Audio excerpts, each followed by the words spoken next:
সুপ্রিয় দর্শক ও সুধী, আসসালামু আলাইকুম, শুভ সকাল। সবাইকে বাংলা ভিশনের সরাসরি স্বাস্থ্য বিষয়ক সম্প্রচার মেডিনোভা ভালো থাকুন জানাচ্ছি আমন্ত্রণ। দর্শক, গর্ভধারণ করা বা প্রেগনেন্সি প্রতিটি মায়ের এবং প্রতিটি নারীর জীবনে এটি খুবই আনন্দঘন বিষয় এবং মুহূর্ত, লাইফ চেঞ্জিং একটি ব্যাপার। কারণ এটি বাচ্চা যখন আসে তাকে ঘিরে নানা ধরনের কোনো সব কিছুই কিন্তু চেঞ্জ হতে থাকে একটা মানুষের লাইফে। তো সেই গর্ভধারণের বিষয়টিতে অনেক সময় অনেক ধরনের সমস্যা তৈরি হয়। যখন গর্ভধারণ করে তখনও হয়, গর্ভধারণ করার আগে গর্ভধারণ করতে যেয়ে অনেক ধরনের সমস্যা হয় এবং এই সমস্যাগুলো দিনে দিনে বেড়ে যাচ্ছে। আমরা বলছি বন্ধ্যত্ব বা ইনফার্টিলিটি। এই যে ইনফার্টিলিটির যে কারেন্ট সমস্যাগুলো, আগে কিছু সমস্যা ছিল যেগুলো এখন আর হচ্ছে না, বাট নতুন করে কিছু সমস্যা তৈরি হয়েছে যেগুলো আসলে আমরা অ্যাড্রেস করছি অনেক বেশি মাত্রায়, এবং সেই সাথে সেগুলোকে আমরা কিভাবে সলভ করতে পারি সেই বিষয়গুলোর অনেক বেশি কথা বলা হচ্ছে। তো আজকে আমরা রেখেছি যে বন্ধ্যত্বের যে আধুনিক কারণগুলো কি কি হচ্ছে সেই বিষয়গুলো নিয়ে আজকে আমরা কথা বলবো। আমাদের আজকে আলোচনার বিষয় বন্ধ্যত্ব।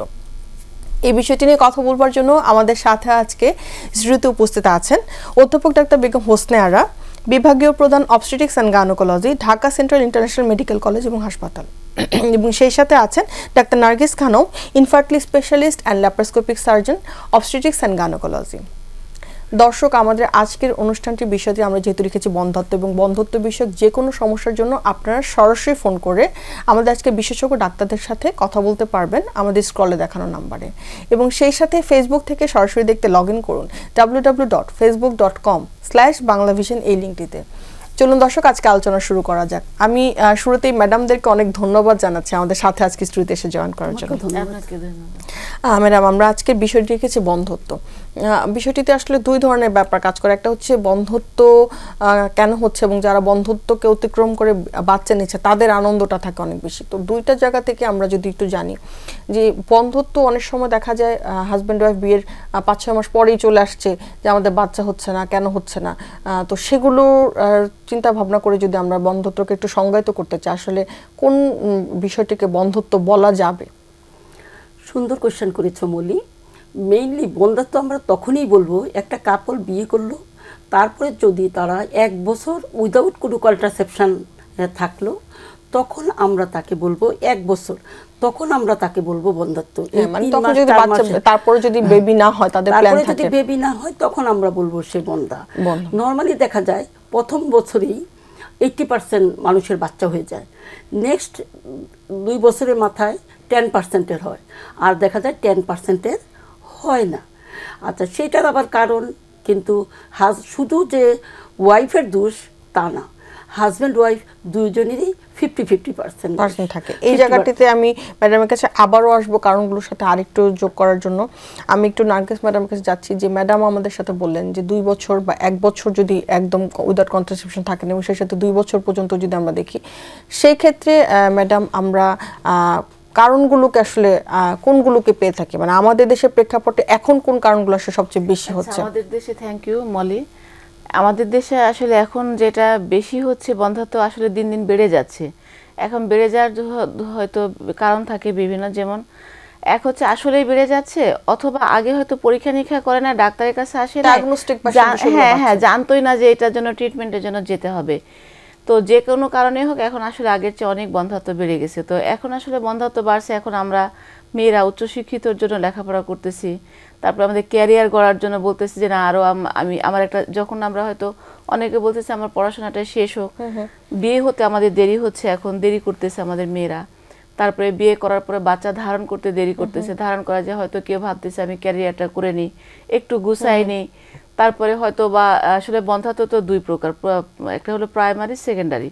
তো দেখা যাচ্ছে অনেকের আবার বিয়ের পর পরেই বুঝে না, হয়তো 3 মাস 4 মাসের মধ্যে প্রথম প্রেগনেন্সি হয়ে যায়, ভাবে যে এমনিতে হয়েছে, তো ওটা অ্যাবর্শন করানোর পরে পরবর্তীতে আর কনসেপ্ট করতে চাচ্ছে না। এই সমস্ত কারণে তারপরে এখন আগেকার চেয়ে এসটিডি মানে আপনার ওই যে ইনফেকশনের রেটগুলো অনেক বেড়ে গেছে। আবার বয়স বাড়ার সাথে সাথে কিছু সমস্যা নরমালি বেড়ে যায়, ফিজিওলজিক্যালি আমাদের যেমন জরায়ুর টিউমার, এন্ডোমেট্রিওসিস নামে এক ধরনের সমস্যা।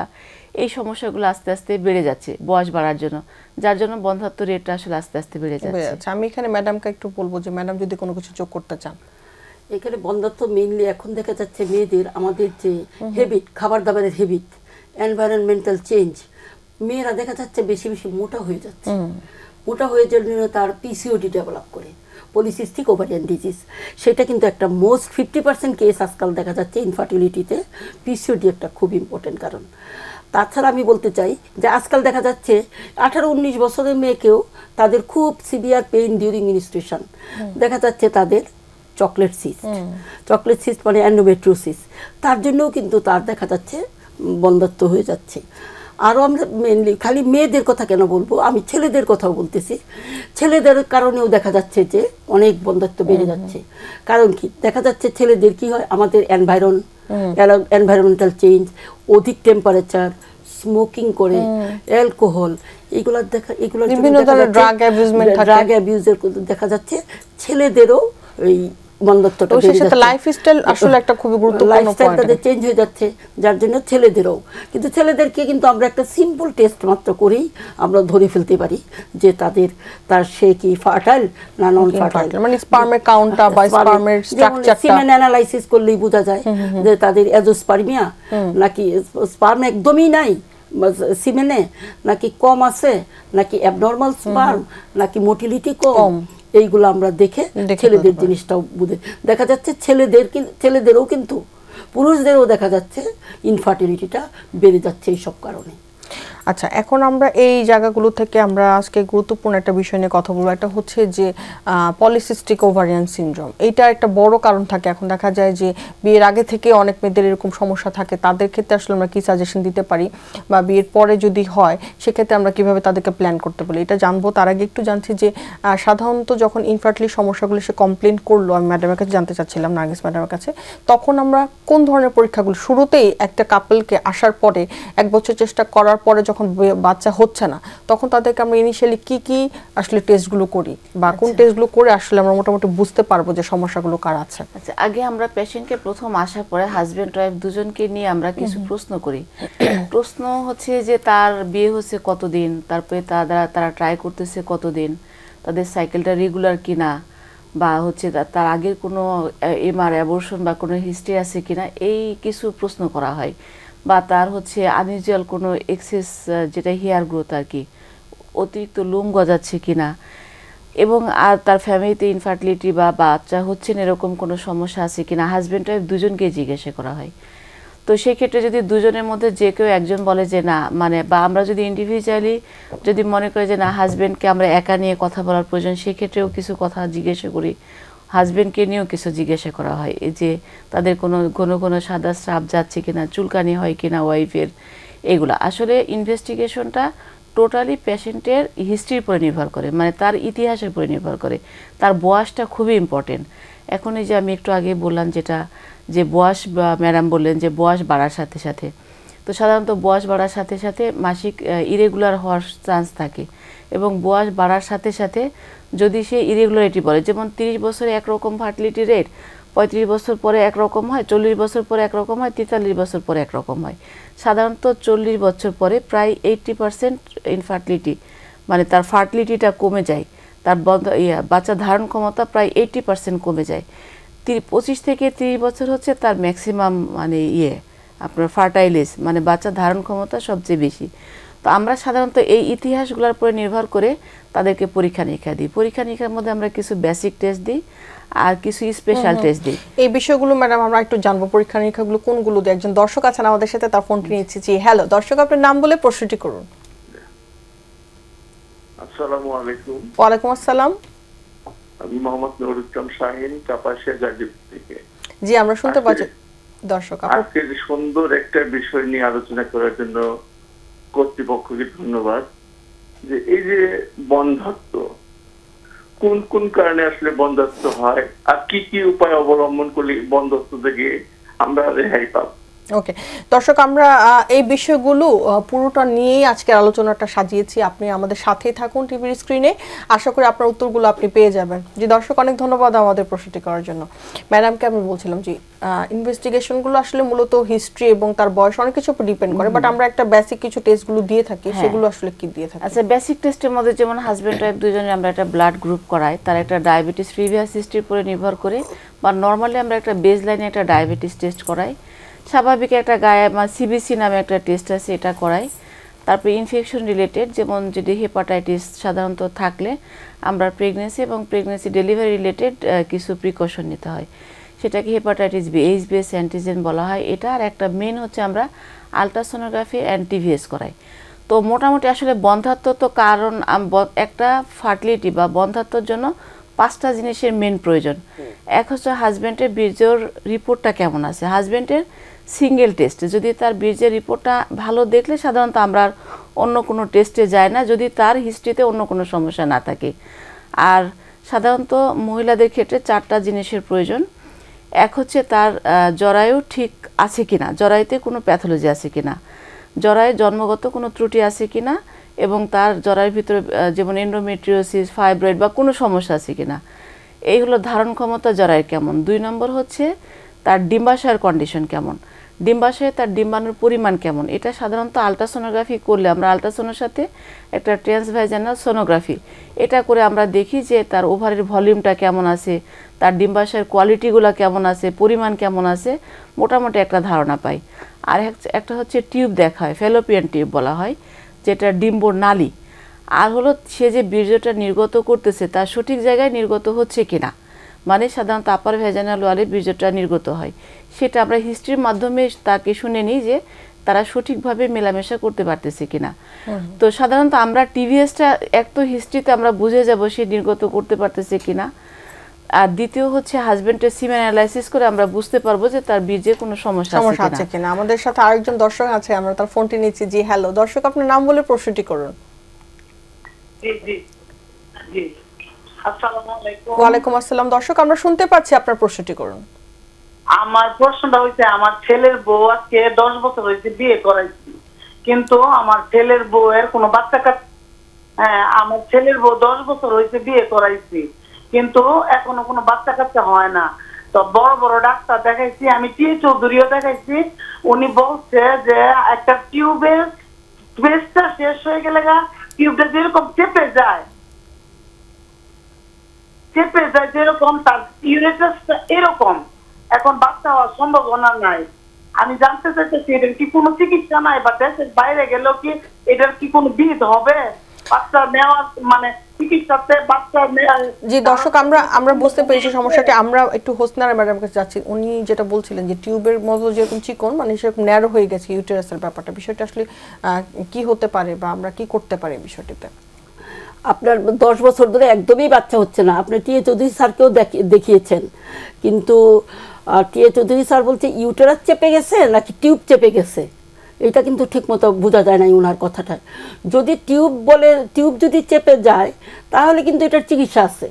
ওইটা কি করতে, এখন উন্নত মানের চিকিৎসা হয়, টিউবের ল্যাপারোস্কোপি করি আমরা, সাধারণত ল্যাপারোস্কোপি করে আসল কারণটা বাইর করি। তা ইউটেরাসের ফল্ট, ইউটেরাসের অসুবিধা নাকি টিউবে অসুবিধা, এটা ডাই টেস্ট করলেই বোঝা যাবে।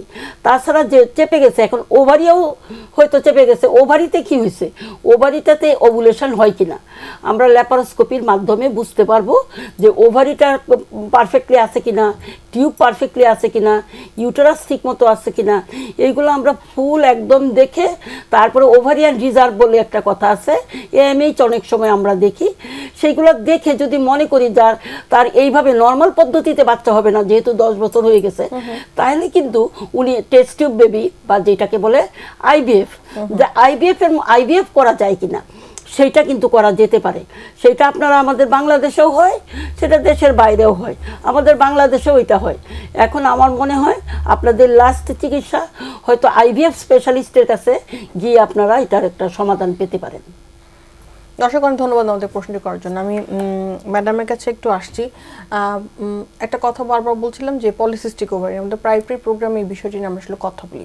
তো এই জায়গাটি থেকে যদি আমরা বলি যে এইটা কি আসলে শুধুমাত্র গাইনোকোলজিক্যাল প্রবলেম নাকি এখানে আসলে হরমোনজনিত ডক্টরেরও শরণাপন্ন হতে হয়, বা এই কারণটিতে আসলে কেন বাচ্চা হচ্ছে না বা বাচ্চা কি হওয়ার সম্ভাবনা থাকে কিনা, এই বিষয়গুলো যদি আমাদের সাথে একটু শেয়ার করেন। পলিসিস্টিক ওভারিয়ান ডিজিজ কিন্তু এটা 50% কজ হলো ইনফার্টিলিটি, মানে বন্ধ্যাত্বকরণ হয়, কিন্তু এটার চিকিৎসাটা কিন্তু খুব সোজা। এটা কিন্তু সে নিজেই ইচ্ছা করলে প্রেগনেন্ট হইতে পারে, নিজে ডাক্তারের কাছে না এসেও।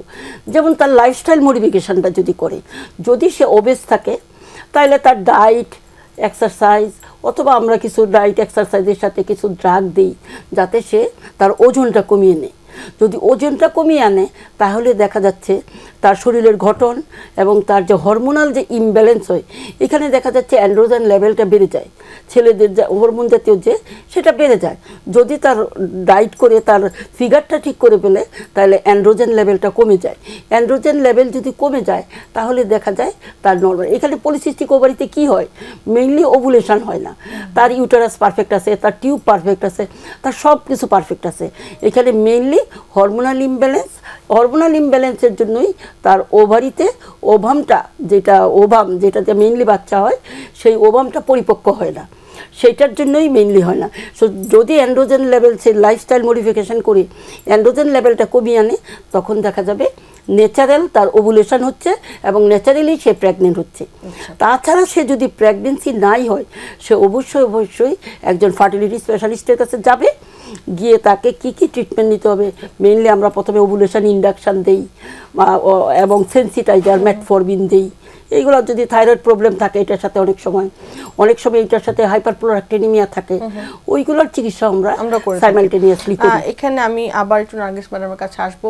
ম্যাডাম যেটা বলছেন ওভুলেশন ইন্ডাকশন ড্রাগগুলো দেই বাইরে, এরকম আসলে দেখা যায় কি যে একটা ফেজে পেশেন্ট ট্রিটমেন্ট নিয়েছে পলিসিস্টিক ওভারি বা থাইরয়েডের কারণে যদি কোনো সমস্যা থাকে, সে আবার হঠাৎ করে আরেকজন ডাক্তারের কাছে চেঞ্জ করার পর আবার শুরু থেকে তাকে আবার একইভাবেই ওরাল ওষুধগুলো দিচ্ছে, যেই ওষুধটা তার কিছু সময় খাওয়ার পর অন্য একটা ওষুধে যাওয়ার কথা ছিল। তো এই জায়গাটাতে যদি একটু বলেন যে আসলে এই ট্রিটমেন্ট প্ল্যানটা কীরকম হওয়া উচিত ছিল বা কী করা উচিত ছিল যাদের পলিসিস্টিক ওভারিয়ান সিনড্রোম আছে?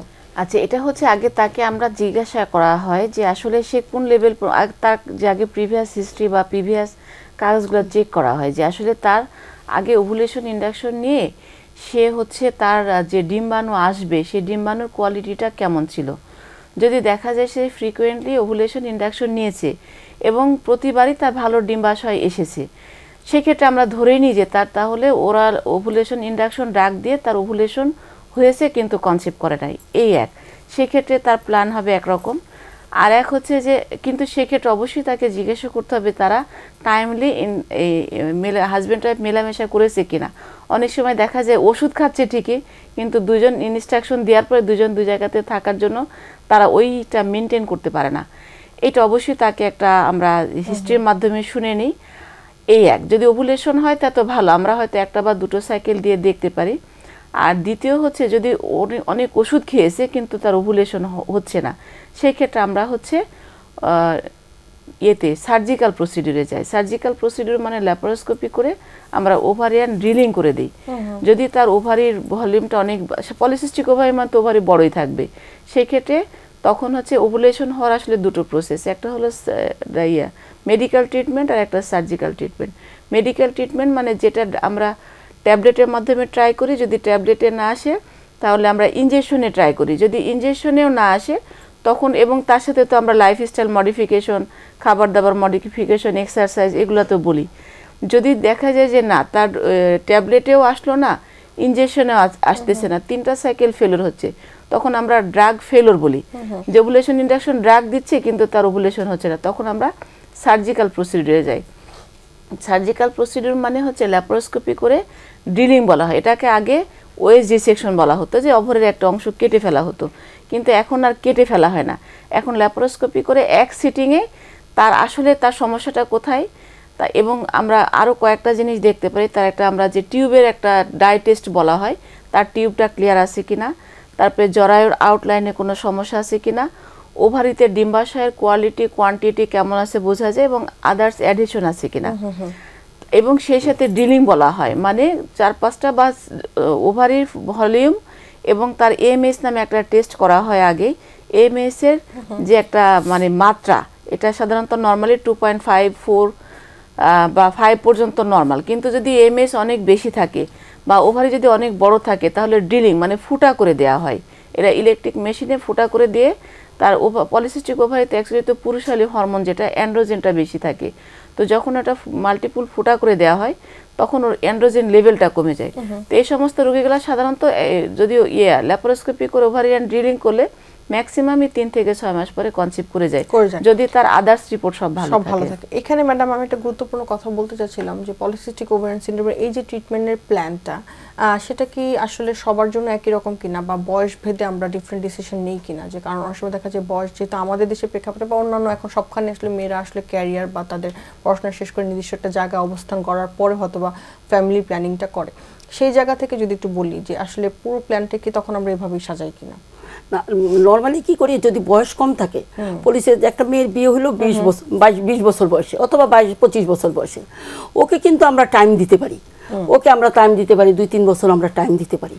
কিন্তু একটা মেয়ের বয়স যদি 35 বছর থাকে, তাকে কিন্তু আমরা 2-3টা সাইকেলের বেশি দেখবো না, তাকে 2-3টা মাস আমরা দেখবো তার পলিসিস্টিক ওভারিতে, তার কারণ কি তার টাইম নাই, তার 35-এর পরে 2-3টা টাইম দিব, 2-3 বছর 2-3 সাইকেল দেখব।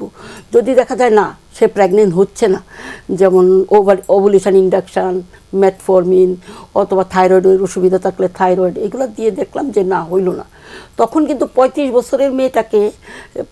বছর মেয়েটাকে আমরা এজ আর্লিয়েস্ট তাকে প্রথমে ল্যাপারোস্কোপি করব, ল্যাপারোস্কোপির পরে তাকে আবার আমরা ট্রাই করব, তারপরে না করলে IUI করব, তারপরে না হলে তাকে আমরা IVF-এ চলে যাব। ওকে কিন্তু আমরা বেশি টাইম দিব না। কিন্তু যদি 22-25 ইয়ার্সের মেয়ে থাকে, তাকে আমরা ইজিলি 2-3 বছর ট্রাই করুক, তারপরে আমরা নয়তো মেডিকেল ইন্ডাকশানে গেলাম, তারপরে আমরা সার্জিক্যাল ইন্ডাকশানে গেলাম, তারপরে যদি না যায় তারপরে আরও অনেক টাইম আছে ওর জন্য। এই জন্য দুইটা বয়সটা খুবই ইম্পর্টেন্ট, বয়স খুবই ইম্পর্টেন্ট, কারণ একটা আমাকে খুব আর্লি করতে হবে, তার কারণ সে ওভারিয়ান ফেইলিউরের দিকে চলে যাচ্ছে, আরেকজনের তো এত ইয়া নাই, তাহলে ওইটা একটু ডিলে করলেও চলবে, কিন্তু ট্রিটমেন্ট প্ল্যান সব একই রকম। এখানে একটু ম্যাডাম অ্যাড করতে চাইলে থাইরয়েডের একটা সমস্যা, অনেক বড় সমস্যা মহিলাদের ক্ষেত্রে থাকে, এবং এই দেখা যাচ্ছে যে অনেক সময় কম বা বেশি থাকলে আমরা যে ট্রিটমেন্ট করে আগাতে পারি। তো সেক্ষেত্রে যাদের থাইরয়েডের সমস্যা আছে বিয়ের আগে থেকে যারা জানে, তাদের প্ল্যানটা আসলে বিয়ের পরে বাচ্চা নেওয়ার ক্ষেত্রে কীরকম হতে পারে বা কী ধরনের মেডিসিন তখন তারা খেতে পারে যেটা খেলে তাদের বাচ্চা হওয়ার সম্ভাবনাটা আসলে মানে বেড়ে যাবে বা এরকম কিছু? আচ্ছা, এটা থাইরয়েডের সমস্যাটা হচ্ছে আপনার কি, যদি আগে থেকে সে জেনে থাকে তাহলে তো সে নন কেস, তাহলে আমরা যখন সে আমাদের কাছে আসে প্রি কনসেপশনাল কাউন্সিলিং বলা হয়, মানে সে কনসিভ করার আগে আমাদের কাছে পরামর্শের জন্য সে আসতেছে সে বাচ্চা নিতে পারবে কিনা। থাইরয়েড হচ্ছে অবশ্যই একটা রিপ্রোডাক্টিভ এজের একটা কিন্তু ইম্পর্টেন্ট সমস্যা পেশেন্টের জন্য। এটা হলো থাইরয়েডের সমস্যা থাকলে সে প্রেগনেন্সিতে ডিলে হবে, প্রেগনেন্সিতে একটু ওভুলেশনটা কম হয়, যার জন্য প্রেগনেন্সি ডিলে হয়, প্রেগনেন্সির পরে তার প্রেগনেন্সি লসের সম্ভাবনা থাকে। আবার কন্টিনিউ করলে বাচ্চার কিছু কিছু ক্ষেত্রে যদি আনকন্ট্রোল থাকে তাহলে বাচ্চার অ্যাবনর্মালিটি থাকে। কিন্তু যদি প্রেগনেন্সি এবং যদি তার থাইরয়েডের রিপোর্ট যদি নর্মাল আমরা করে নিয়ে কনসিভ করাই, তাহলে নর্মাল পেশেন্ট আর থাইরয়েডের পেশেন্ট কিন্তু সেম। নর্মাল পেশেন্টে হচ্ছে তার বডি থেকে নর্মালি তৈরি হয়ে কাভারেজ হচ্ছে, আর সে ওষুধের মাধ্যমে আমরা তাকে কন্ট্রোল করে নিয়ে কাভার করতেছি। সেক্ষেত্রে কিন্তু কন্ট্রোল করে যদি আমরা তাকে প্রেগনেন্সি করাই তাহলে সমস্যা নাই। সেক্ষেত্রে প্রথমে আমরা প্রি কনসেপশনাল কাউন্সিলিংয়ে যখন আসে তখন আমরা তাকে থাইরয়েডের টেস্টটা করাই। থাইরয়েডের যদি বেশি সমস্যা থাকে তাহলে আমরা হচ্ছে এন্ডোক্রাইনোলজিস্টের সাথে একটু কথা বলতে বলি, যে ওনাদের কাছে একটা পরামর্শ নিতে বলি, পরামর্শ নিয়ে থাইরয়েডটা কন্ট্রোল হলে আমাদের কাছে আসে। সাধারণত থাইরয়েডের লেভেলটা যারা প্রেগনেন্সি চায় তাদের ক্ষেত্রে আমরা 2.5 থেকে 4.5-এর মধ্যে লেভেলটা রাখতে বলি, মাত্রাটা রাখতে বলি, তাকে আগে থেকে লেভেলটা কন্ট্রোলে আনার পরে আমরা নরমালি কনসিভ করার জন্য বেটার হবে। আদারওয়াইজ তাহলে পরবর্তীতে অনেক ধরনের কমপ্লিকেশনসও হতে পারে বা থ্রেটেন্ড অপারেশন বা অ্যাবর্শনের সমস্যা থাকতে পারে। কিন্তু পেশেন্টকে অতিরিক্ত আবার মানে যদি বলা হয় যে মানে আমরা অবশ্যই পেশেন্টকে বলবো যে আপনি নরমাল থাকলে নরমাল পেশেন্ট আর আপনি ইকুয়াল, কিন্তু আপনাকে কন্ট্রোল করে নিতে হবে। কিন্তু অনেকেই যেমন আমাদের কাছে আসে যে ম্যাডাম আমি তো শুনছি থাইরয়েডের সমস্যা থাকলে নাকি আমার বাচ্চার অনেক সমস্যা হবে, আমি নাকি বাচ্চা পেটে আসবো না। আসলে কি কথাটা সত্য কিনা? আসলে সত্য না। যদি তার থাইরয়েডের লেভেলটা নর্মাল থাকে আগে থেকে, তাহলে বারবার বলতেছি যে নর্মাল পেশেন্ট এবং হাইপোথাইরয়েডের পেশেন্ট বা থাইরয়েড হাইপার হোক বা হাইপো হোক, যদি হাইপার মানে থাইরয়েডের দুটো সমস্যা হয়, একটা হলো লেভেলটা অনেক বেড়ে যায় আর একটা লেভেলটা ডেফিসিয়েন্সি হয় মানে কম থাকে। কম থাকলে আমরা বাইরে থেকে দিয়ে কাভার করব, করে তাকে নর্মাল পর্যায়ে আনবো। আর যদি বেশি থাকে তাহলে বেশিটাকে কম করে এনে কভার করে নিয়ে গিয়ে তাকে বাচ্চা প্রেগন্যান্সির জন্য আমরা এই জায়গাটিতে আরো আলোচনা করব, মানে আরো কিছু সমস্যা যেগুলো চকলেট সিস্ট এবং সিস্টের যে সমস্যাগুলো, প্যাথোলজিক্যাল কন্ডিশন যেগুলো ইউটেরাসের আছে সেগুলো একটু কথা বলবো। তার একটা ছোট্ট বিরতি নিয়ে আসছি, বিরতির পর এসে আমরা এই আলোচনাগুলো করব। সুপ্রিয় দর্শক, মেডিনোভা ভালো থাকুন অনুষ্ঠানটির এই পর্যায়ে সময় হয়ে এসেছে ছোট্ট একটি বিরতিতে যাবার। বিরতির পর ফিরে আসছি, থাকবেন আমাদের সাথে।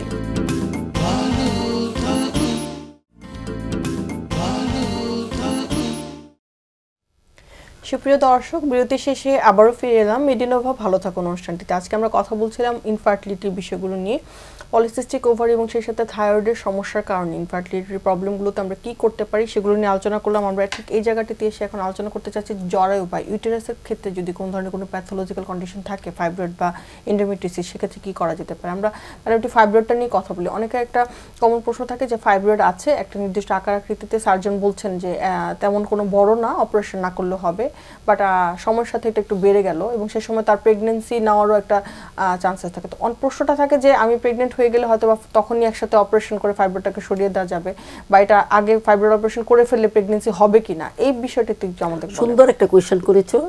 কারণ ফাইব্রয়েড অনেকে বলে যে আমরা যখনই বলি জরায়ুতে আপনার টিউমার আছে, তখনই রোগী বলে ম্যাডাম আমার টিউমারটা কি বড় না আমার ছোট। কিন্তু বড় আর ছোট কিন্তু কোনো ম্যাটার না। ম্যাটার হলো মেইনলি টিউমারটা কোথায় আছে। যদি টিউমারটা দেখা যায় যে ইউটেরাসের বাহিরের দিকে, মানে ইউটেরাসের একটা লেয়ার আছে, সেরাস লেয়ার, মিডিলটা মায়োমেট্রিয়াল লেয়ার, এন্ডোমেট্রিয়াল, যদি এটা বাইরের দিকে থাকে, সেরাস লেয়ারের দিকে থাকে, তখন কিন্তু বাচ্চা হইতে কোনো অসুবিধা হয় না। বাচ্চা হইতে কোনো অসুবিধা, বাচ্চা অটোমেটিক্যালি গ্রো করে, প্রেগনেন্টও হয়, বাচ্চাও হয়, সবই হয়। এবং ওইটা আমরা কি করি, অপারেশনের সময় যখন আমি ডেলিভারি করব, সিজারিয়ান সেকশন যখন করব, সেম সিটিংয়ে আমি ওইটাকে কি করতে পারি, সিজারও করে দিতে পারি, প্লাস মায়োমেক্টমিও। মানে টিউমারটা আসলে তাহলে ঠিক যে এটা বলছে পেশেন্ট, কিন্তু যদি সেটা সেরাস লেয়ারে হয়। এখন যদি ওইটা এন্ডোমেট্রিয়াম, যেমন অনেক সময় টিউমারটা ভিতরের দিকে থাকে, যেখানে বাচ্চাটা বসে বড় হয়, বাচ্চারা যেখানে বড় হয় অথবা বাচ্চারা যেখানে বসে সেই জায়গায় যদি টিউমারটা থাকে, তখন দেখা যায় অনেক সময় বাচ্চা হতে চায় না, অথবা বাচ্চা যদি হয়ও সেটা কিন্তু অনেক চান্স আছে অ্যাবর্শন হয়ে যাওয়ার, মিসক্যারেজ হওয়ার। সেই জন্য বড় ছোট কোনো ব্যাপার না, ব্যাপার হলো অবস্থানটা কোথায় অবস্থানটা। কিন্তু আমরা আগে অপারেশন সেই ক্ষেত্রে যদি দেখা যায় তার বারে বারে রিপিটেড অ্যাবর্শন হচ্ছে, তখন কিন্তু আমাকে তাকে অপারেশন করে তারপরে আমাকে তাকে অ্যাডভাইস করতে হবে প্রেগন্যান্সি নেওয়ার জন্য।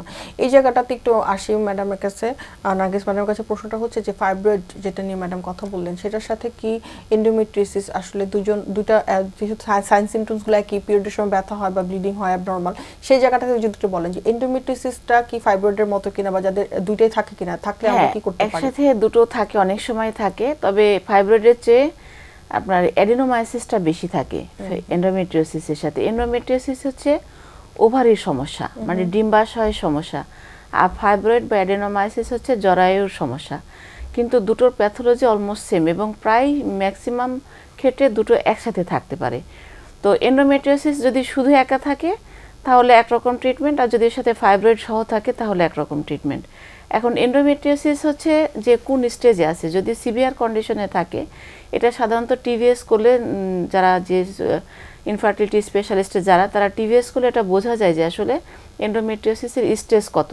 যদি এন্ডোমেট্রিওসিসের স্টেজ যদি 4 বা 3 হয়, অথবা এন্ডোমেট্রিওসিস যে সিস্টটা থাকে এটা ছোট কিন্তু পিছনের দিকে লাগানো থাকে, টিভিএস করলে বোঝা যায় বা ল্যাপারোস্কোপি করলে বোঝা যায়। তো সেক্ষেত্রে সাধারণত আমরা ল্যাপারোস্কোপি হলো গোল্ড স্ট্যান্ডার্ড, ল্যাপারোস্কোপি করে এটা অ্যাকচুয়াল কন্ডিশন বোঝা যায় এবং সিস্টের ওয়ালগুলো বার্ন করে দেওয়া হয়, দিয়ে যে অ্যাডিশন যে পিছনের দিকে যে লাগানো থাকে এগুলো ক্লিয়ার করে দিয়ে সাধারণত প্রেগনেন্সি ট্রাই করতে বলা হয়। তবে এন্ডোমেট্রিওসিস নিয়ে আসলে শুধু আমাদেরই না, সারা পৃথিবী জুড়ে গাইনি এবং অবস্টেটিশিয়ান অ্যান্ড ইনফার্টিলিটি স্পেশালিস্টের খুবই মানে এটা নিয়ে একদম খুব হইচই হচ্ছে যে আসলে পেশেন্টকে কিভাবে রিলিফ দেওয়া যায়। কিন্তু এন্ডোমেট্রিওসিস আসলে খুব খারাপ একটা জিনিস, এটা পেশেন্টেরও স্যাটিসফ্যাকশন কম, ডাক্তারেরও স্যাটিসফ্যাকশন কম। তো এন্ডোমেট্রিওসিস সাধারণত ট্রিটমেন্ট করার পরে সাধারণত আমরা এন্ডোমেট্রিওসিসের ল্যাপারোস্কোপিক্যালি আমরা যতটুকু সম্ভব করে দেওয়ার পরে পেশেন্টকে ট্রাই করতে বলি 3 থেকে 6 মাস, যদি না হয় তাহলে অ্যাকচুয়ালি আইভিএফ বা টেস্ট টিউবে যাওয়াটাই পেশেন্টের জন্য বেস্ট, যদি তার বয়স একটু বেশি হয়। ওকে, এই জায়গাটাতে এসে একটু যদি ম্যাডাম বলি, যেহেতু আমরা অনেকক্ষণ ধরে আসলে মহিলাদের বন্ধ্যত্ব বিষয়গুলো নিয়ে কথা বলেছিলাম, কিন্তু একটা বিষয় খুবই মানে বারবার মনে রাখতে হবে, দর্শকদের উদ্দেশ্যে বলা হচ্ছে যে 50-50 কিন্তু দুইজনই এখানে দায়ী, মানে 40-40 দুইজনদের 10% হয়তো আমরা আননোন কারণে বা জানি না হয়তো বা।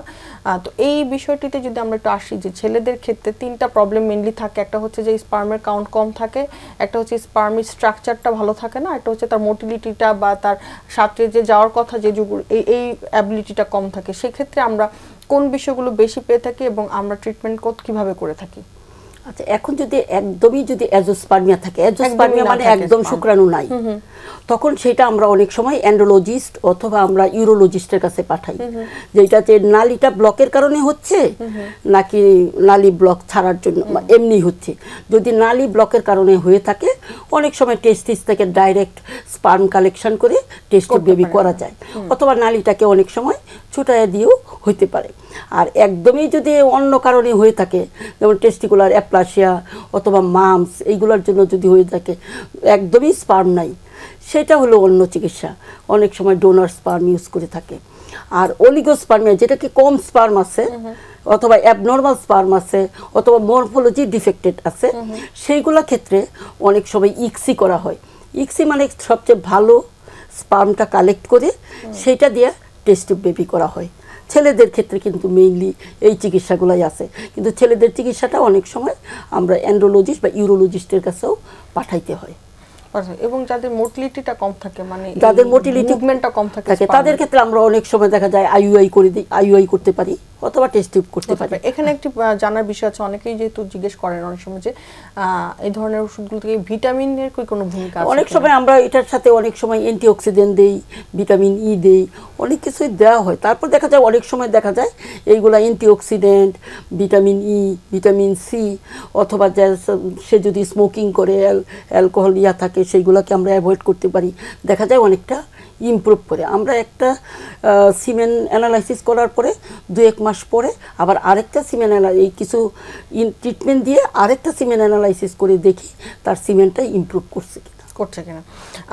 এই জায়গাতে একটু ম্যাডামের কাছে আসবো যে লাইফস্টাইল মডিফিকেশনটা আসলে সবগুলো ডিজিজের জন্য খুব গুরুত্বপূর্ণ, বাট যদি আমরা ইনফার্টিলিটির বিষয়টিতে আসি, ছেলে বা মেয়ে বোথ দু জায়গাতেই, সেখানে আসলে কতটুকু গুরুত্বপূর্ণ এবং এটার মাধ্যমে কি অনেকেই ওষুধ ছাড়া বা কোনো সার্জারি ছাড়াই কি প্রেগনেন্ট হন? হ্যাঁ হয়, এটা হচ্ছে ছেলেদের ক্ষেত্রে একরকম, মেয়েদের ক্ষেত্রে একরকম। আমাদের দেশে সাধারণত স্মোকিং মেয়েরা করে না, খুবই কম, কিন্তু ছেলেরা যারা স্মোকিং করে অথবা তাদের যদি ছেলেদেরও কিন্তু যদি ওবেস বেশি হয়, এদের কিন্তু স্পার্মের কোয়ালিটি বা স্পার্মের কাউন্ট কমে যায়। আবার যদি তারা কোনো অ্যালকোহল জাতীয় কোনো মানে কিছু যদি নেশা জাতীয় কোনো দ্রব্য খায়, সেক্ষেত্রে কিন্তু সিমেনের কোয়ালিটি নষ্ট হয়ে যায়। অথবা যদি হাজব্যান্ডের ডায়াবেটিসের সমস্যা থাকে, সেক্ষেত্রে কিন্তু দুটো জিনিস হয়। এক হলো তার ধীরে ধীরে তার সিমেনের যে কোয়ালিটিগুলো কমে যায়, আর তার সাথে তার ইম্পর্টেন্সি বলা হয়, তার মেলামেশা করার ক্ষমতা বা আগ্রহটা কমে যায়। তো সেক্ষেত্রে আমি প্রথমে বলেছিলাম যে হিস্ট্রিটা ইম্পর্টেন্ট। তো সেক্ষেত্রে হাজব্যান্ডের কাছে আমরা এই হিস্ট্রিগুলো তো আগেই নিই, তারপরে যদি সিমেনের কোয়ালিটি খারাপ হয় সেগুলো আমরা সাধারণত তাকে, যদি তাই ওবেস হয় তাহলে ওবেসিটি কমানোর জন্য আমরা তাকে খাবার, আমরা অ্যাকর্ডিং টু প্ল্যান অনুযায়ী তাকে ডায়েটারি মডিফিকেশন দিয়ে। তবে যারা স্মোকিং করে অনেক, তাদের স্মোকিং যদি ছেড়ে দেয় তাহলে অনেক ক্ষেত্রে ভালো হয়ে যায়। আবার ডায়াবেটিস যাদের থাকে, ডায়াবেটিস বা হাই কোলেস্টেরল থাকলে এগুলো কিন্তু ট্রিটমেন্ট করলে অনেকটা ঠিক হয়ে আসে। আমরা যেহেতু ম্যাডাম শেষ পর্যায়ে আছি, আমরা যেহেতু খুব স্বাভাবিকভাবে এই বন্ধ্যত্বর অনেকগুলো বিষয় নিয়ে কিন্তু কথা বলেছি, কিন্তু আসলে যেই মা বা নারী এই বন্ধ্যত্বর মধ্যে দিয়ে যান, তার সিচুয়েশনটা কিন্তু আসলে অনেক দুঃখজনক এবং তার চেয়ে দুঃখ আসলে অন্য কারো বেশি না। তারপরে পরিবার থেকে কিন্তু অনেক ধরনের চাপ থাকে, হাজবেন্ডের থেকে অনেক চাপ থাকে, অনেক কিছু থাকে। তো এই কাপলদের জন্য তাদের নিজেদেরকে আসলে কিভাবে কাউন্সেলিং করা সম্ভব এবং সেই সাথে পরিবারের এই বিষয়টিতে কিরকম মনোভাব থাকা উচিত, সেই বিষয়ে যদি আমাদের সাথে একটু বলেন। আচ্ছা, একটা কাপলকে যদি এরকম বাচ্চা না হইতে থাকে, তাহলে আমার কাছে মনে হয় তার পরিবার, তার শ্বশুর শাশুড়ি, তার বাবা মা, ভাই বোন এবং হাজব্যান্ড তাকে খুব সিম্পেথেটিক্যালি হ্যান্ডেল করা উচিত। একটা জিনিস, ওই সবাই যদি তাকে উল্টাপাল্টা কথা বলতে থাকে, তাহলে কিন্তু তার টেনশন বেড়ে যায়। টেনশন বেড়ে যায়, কারণ টেনশন বেড়ে গেলে কিন্তু এই যে ওভুলেশন হয়, ডিম ফুটে, ওভুলেশন যে হয়, ওভুলেশনটা কিন্তু একটু ব্রেইনের ব্যাপার, কিন্তু সেটা যদি সবসময় টেন্স থাকে তাহলে কিন্তু ওভুলেশন হয় না। ওভুলেশন না হলে প্রেগনেন্সি হবে না। সুতরাং তাকে বেশি টেনশন দেওয়া যাবে না এবং তাকে খুব রিল্যাক্স থাকতে হবে। রিল্যাক্স থাকলেও দেখা যায় অনেক সময় বাচ্চা হয়ে যায়। তবে একটা জিনিস আমি এই কাপলদের বলে রাখি, যাদের বাচ্চা হচ্ছে না, এটা কিন্তু একটা ধৈর্যের ব্যাপার। আপনারা এক ডাক্তার আজকে 2 মাস দেখালেন, আরেক ডাক্তারের কাছে চলে গেলেন, আরেক ডাক্তারের কাছে চলে গেলেন। নর্মালি কিন্তু চিকিৎসাটা কিন্তু সবারই সেম প্ল্যানিং মতো। আপনারা হঠাৎ করে এক জায়গাতে আরেক জায়গায়, আরেক জায়গাতে আরেক জায়গায়, তারপরে 2 মাস চিকিৎসা করার পরে ঘরে বসে রইলেন 2-3 বছর, তারপরে আবার। কিন্তু আপনাকে এটা কন্টিনিউয়াসলি একজনের কাছে ভালোভাবে চিকিৎসা দিতে হবে। আপনি যাকে বিশ্বাস হবে, যাকে রিলায়েবল মনে করবেন, যাকে এক্সপার্ট মনে করবেন, আপনি তার কাছে যাবেন এবং তার কাছে আপনি কন্টিনিউয়াস। এটা কিন্তু ম্যাজিক না, আপনি এই মাসে গেছেন পরের মাসে আমার বাচ্চা হইল না কেন, এটার জন্য আপনি ইয়া করবেন। এটাতে আপনার 6 মাস, 1 বছর, 2 বছরও লাগতে পারে। সুতরাং আপনাকে ধৈর্য ধরে সময় দিবেন এবং নিবেন, তাইলে আপনি সাকসেসফুল হবেন। এই জায়গাটিতে নার্গিস ম্যাডাম কিছু অ্যাড করতে চান কিনা? হ্যাঁ, এই ক্ষেত্রে অবশ্যই ধৈর্য ধরতে হবে। চিকিৎসা নাই বাচ্চা হবে না এটা বলে কিছু নাই। সব লেভেলের বাচ্চা হওয়ার সম্ভাবনা অবশ্যই আছে। চিকিৎসার ধরন চেঞ্জ হবে। যদি পেশেন্টের হাজব্যান্ড ওয়াইফ দুজনের সমস্যার উপরে নির্ভর করে ট্রিটমেন্ট চেঞ্জ হবে। ইভেন যার জরায় নাই সেও তার ডিম্বাণু দিয়ে কিন্তু অন্যজনের জরায় ভাড়া নিয়ে বাচ্চা নিতে পারবে। ট্রিটমেন্টের কিন্তু প্রত্যেকটা স্টেপে লেভেল আছে। যদি তার ডিম্বাশয়ের ডিম একদম না থাকে, সে আরেকজনের কাছ থেকে ডিম ধার নিয়েও বাচ্চা নিতে পারবে। সুতরাং হতাশ হওয়ার কিছু নাই এবং অবশ্যই এই বিষয়ে পেশেন্টকে যে মহিলা হাজব্যান্ড ওয়াইফ এদেরকে সাইকোলজিক্যাল সাপোর্ট দিতে হবে এবং চিকিৎসা বিজ্ঞানে প্রতিনিয়ত সুন্দর উন্নত ট্রিটমেন্ট বের হচ্ছে। সুতরাং বাচ্চা হবে না বা আপনার বাচ্চা হওয়ার সম্ভাবনা একদম নাই এটা ঠিক না। ট্রিটমেন্ট নির্ভর করবে তার কোন লেভেলে কোন সমস্যার উপরে। সুতরাং সে মা হতে পারবে। বললাম তো, জরায় যদি না থাকে তবুও সে অন্য জরায় ভাড়া করে নিয়ে তার নিজস্ব ডিম্বাণু দিয়ে মা হতে পারবে। যদি হাজবেন্ডের কোনো স্পার্ম না থাকে, শুক্রাণু যদি না থাকে, সেও কিন্তু আরেকজনের কাছ থেকে নিয়ে করতে পারবে। অনেক ধন্যবাদ ম্যাডাম এবং দুজনকেই যে আমাদের সাথে আজকে স্টুডিওতে এসে জয়েন করার জন্য, আপনাদের মূল্যবান সময় আমাদের দেওয়ার জন্য। যে সুপ্রিয় দর্শক, মেডিনোভা ভালো থাকুন অনুষ্ঠানটিতে আজকে আমরা কথা বলেছিলাম বন্ধুত্ব নিয়ে এবং অনেকগুলো বিষয় আমরা কিন্তু আলোচনা করেছি। আশা করি দর্শক আমাদের সাথে যারা ছিলেন বা যারা দেখতে পারেনি, ভবিষ্যতে লিঙ্কটিতে গিয়ে আবার আমাদের প্রোগ্রামটি দেখতে পারবেন। আবারও দেখা হবে আগামী পর্বে। ততদিন পর্যন্ত অপেক্ষায় থাকুন, সুস্থ থাকুন এবং অবশ্যই ভালো থাকুন।